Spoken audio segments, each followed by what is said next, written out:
Tapi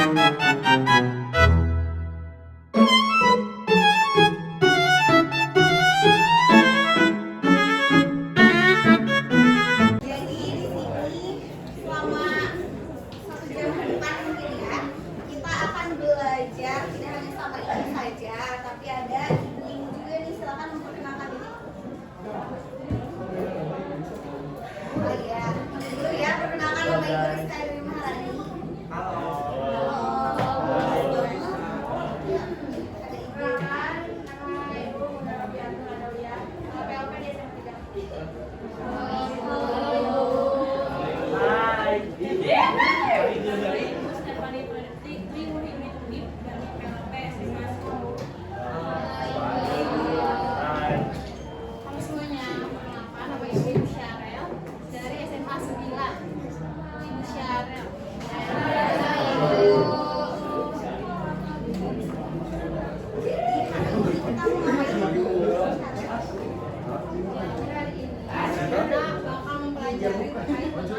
detik-detik menuju proklamasi. Oke, Ibu mau tanya, kalian terakhir baca tentang apa belajarnya? Proklamasi. Tentang proklamasi apa toko? Oke, berarti kita mau ulas lagi ya.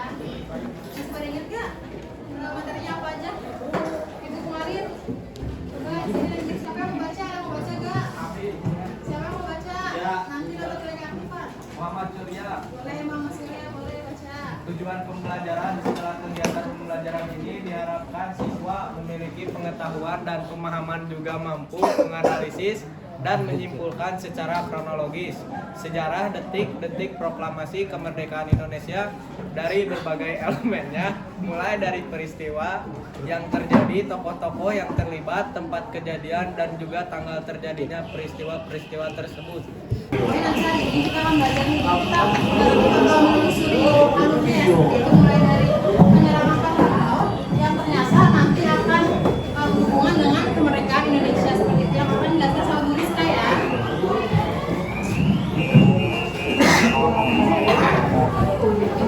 Jadi hari ini kita akan mengulas kembali ya, kita ulas terus sampai ingat ya.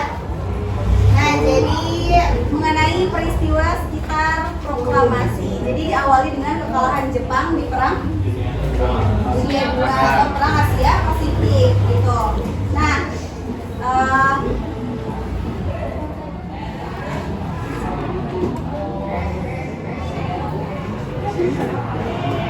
ini mah yang awal kedatangan ya, awal kedatangan ke Indonesia diawali dengan penyerangan di Pearl Harbor. Ini tuh di mana? Hawaii. Terus kenapa nyerang itu? Supaya bebaskan menguasai itu daerah Asia.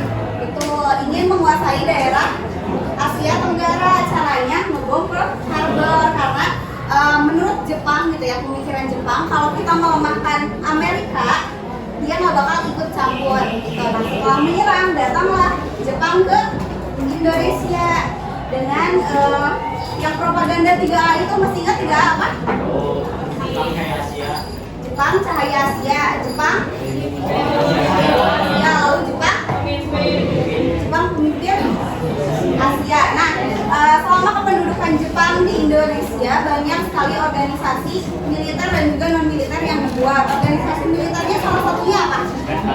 PETA. Lalu non militer ada? Itu militer apa bukan? Coba dibuka lagi ya bukunya. Betul. Terus ada apa lagi kira-kira? Banyak ya organisasi yang didirikan oleh Jepang pada saat itu. Salah satunya yang non militer adalah Putra. Putra apa? Pusat Tenaga Rakyat. Betul. Nah, salah satu hal yang didirikan, organisasi yang didirikan oleh Jepang selain yang sudah kita sebutkan adalah adanya pembentukan BPUPKI. BPUPKI itu apa? Milik Pusaka Persiapan Kemerdekaan. Nah, BPUPKI didirikan 1 Maret 1945. Nama Jepangnya BPUPKI apa? Itu Dokuritsu Junbi Shutakai. Kalau BPKI Dokuritsu Junbi Inkai. Nah, jadi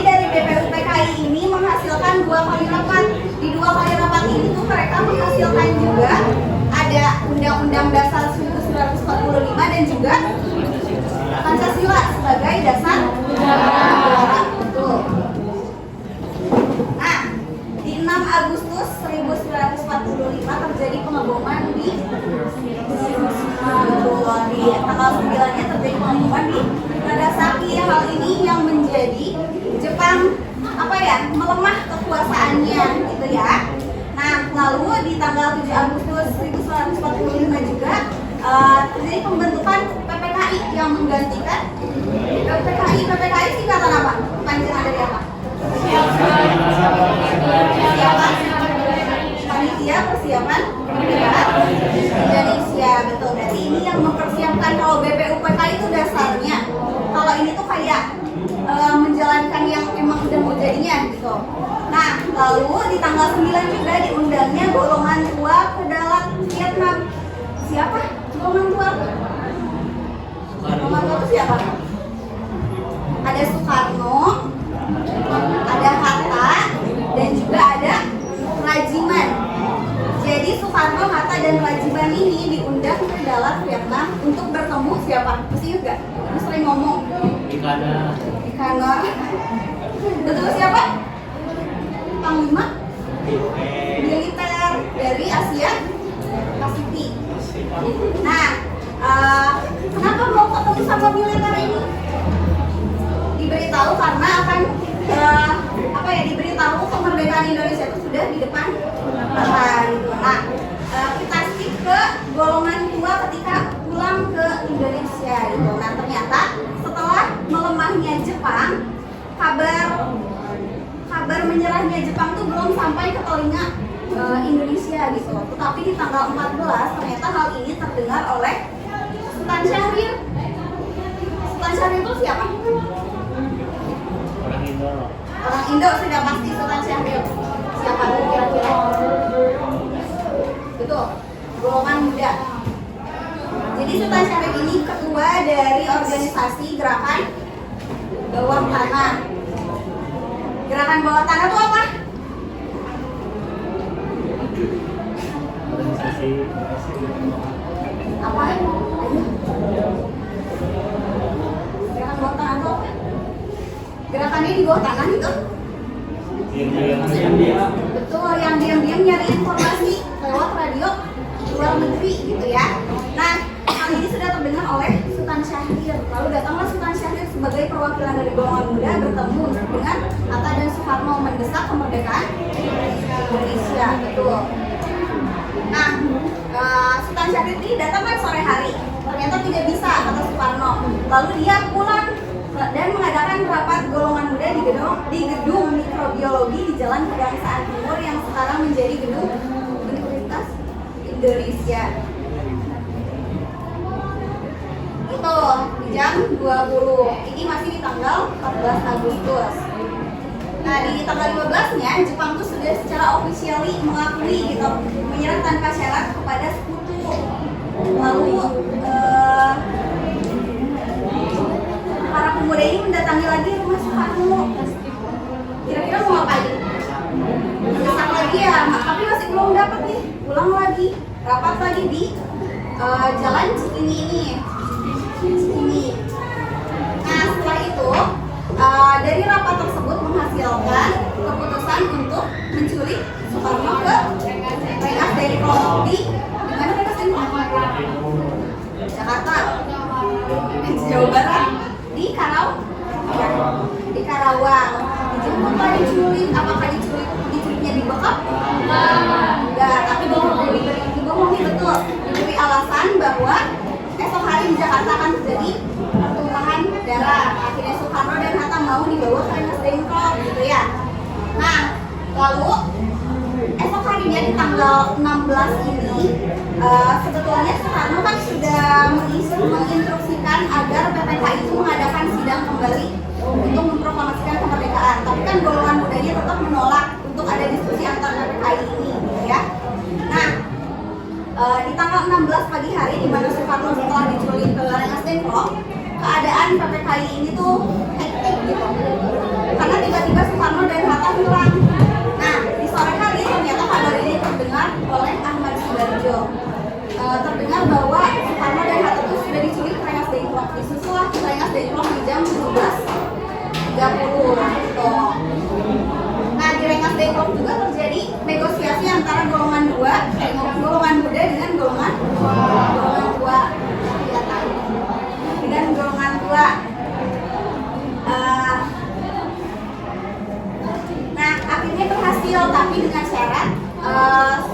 Ahmad Subarjo menjadi jaminan jika esok hari tidak memproklamasikan kemerdekaan, dia akan dibunuh gitu. Nah, kembalilah golongan 2 ke Jakarta, ke kediaman siapa? Datanglah ke kediaman Laksamana Maeda untuk ditemani mendatangi rumah jenderal Nishimura Panglima Jepang ya. Nah, ternyata Nishimura ini tetap menolak memproklamasikan kemerdekaan karena tidak boleh mengubah status quo. Masih ingat status quo apa? Status quo. Dengar?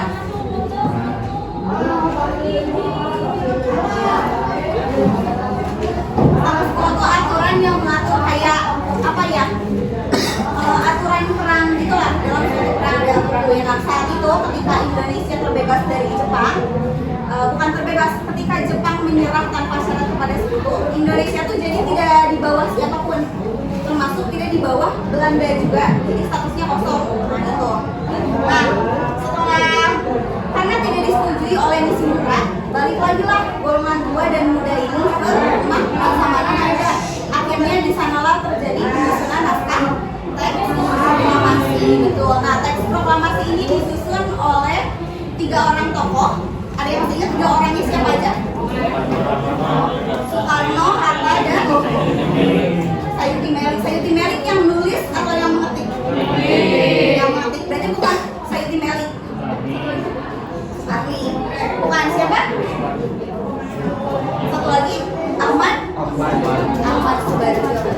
Nah, setelah rampung baru diketik oleh Sayuti Melik dan diusulkan ditandatangan oleh Soekarno dan Hatta oleh Soekarno. Sampai sini ada yang bertanya? Tidak cukup? Cukup?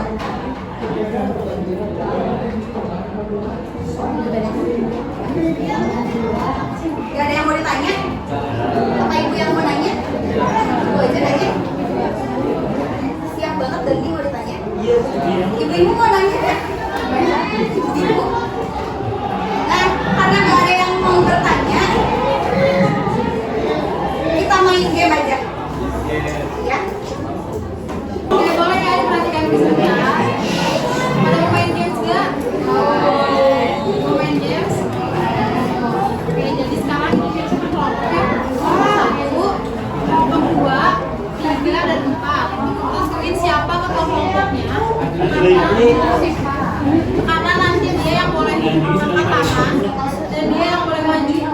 Tapi kalian berdiskusi step by sini. Jadi kita istilahnya apa? Hubungan gitu ya. Siapa yang tahu?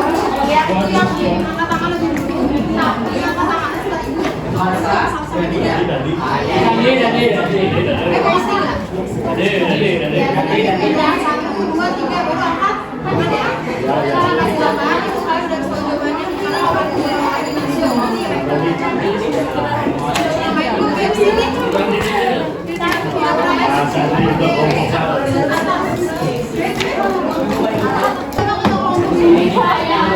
Yang belakang maju kan? Yang tadi lagi semuanya. Udah ngerti belum? Belum. Ini pertanyaannya. Yang bisa jawabannya nih. Tapi harus ada susun. Si jawabannya tuh. Jawabannya ke depan. Nanti poin ke depan. Siapa yang angkat tangan lebih dahulu, dia mau ke depan. Yang bakal menyusul yang di sini jawabannya. Oke, bisa dimulai. Hitungan 1, 2, 3 angkat tangan. Yang tercepat ke depan.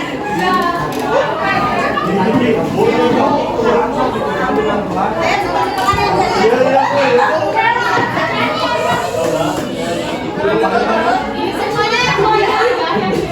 semuanya aja. Keduanya aja ya. 1, 2, 3.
Banyak katanya nih. 1, 2, 3.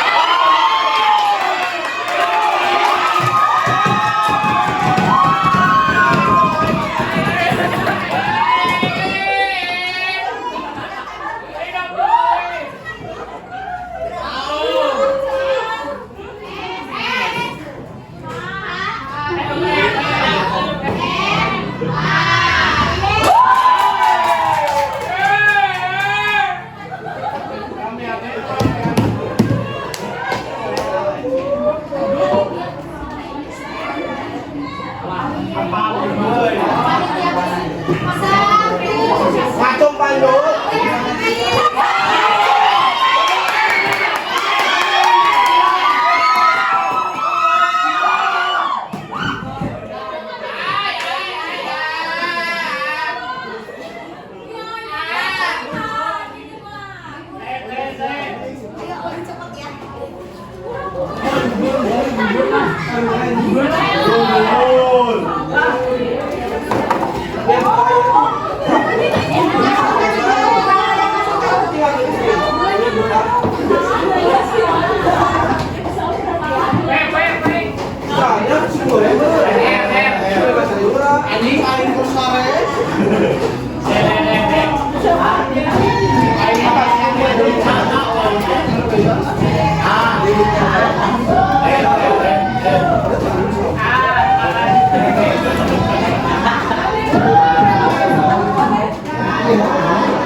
Orok di sana orok.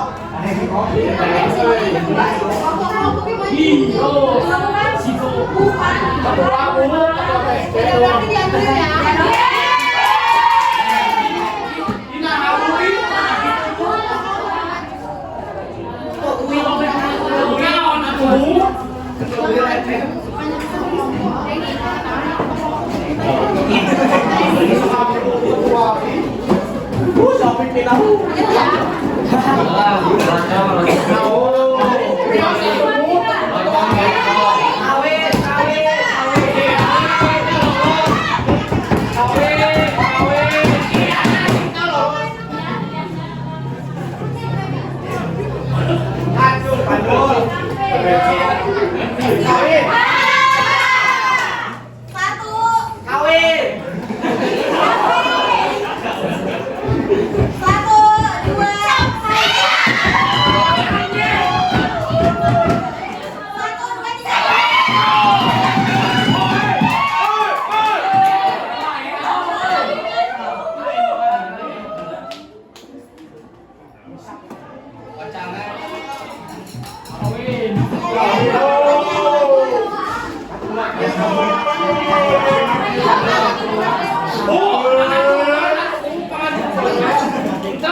Jadi satu kelompok, satu yang ngajung, baik ke ketua G, tapi harus satu yang ngajung, yang maju ke depan ke ketua. Yes,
kayak gitu.